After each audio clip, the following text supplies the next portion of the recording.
Pemain timnas Indonesia Tom Haye resmi berseragam Persib Bandung usai tak lagi membela klub asal Belanda Almere City.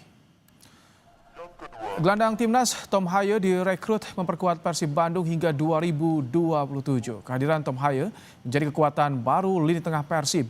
Direkomendasikan oleh pelatih Boyan Hodak, Tom Haye diproyeksikan segera perkuat Persib di Super League dan AFC Champions League 2.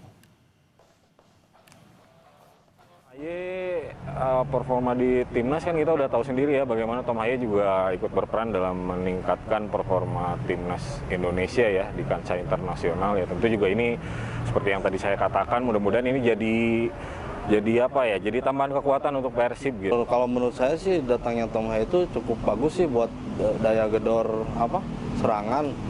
Soalnya kan dia juga lama juga kan main di Indonesia kan di timnas gitu. Jadi dengan datangnya Tom Haye sebagai gelandang bertahan bisa memperkuat bagian belakang atau lini belakang Persib dan kedepannya bisa tambah solid lagi untuk pemain Persibnya.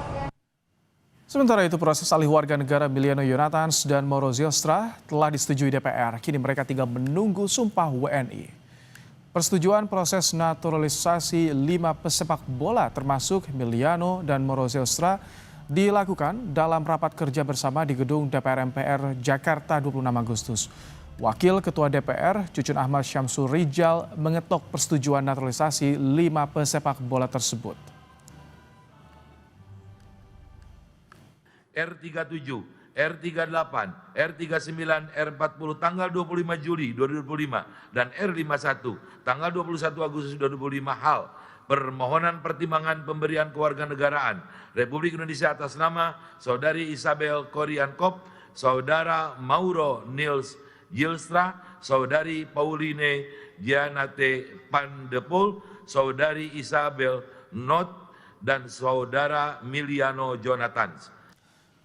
Informasi tadi jadi penutup sajian Kompas malam hari ini. Jangan lupa cukupi kebutuhan air mineral Anda setiap hari dan rasakan kesejukannya. Saya Rahmat Ibrahim. Terima kasih. Sampai jumpa.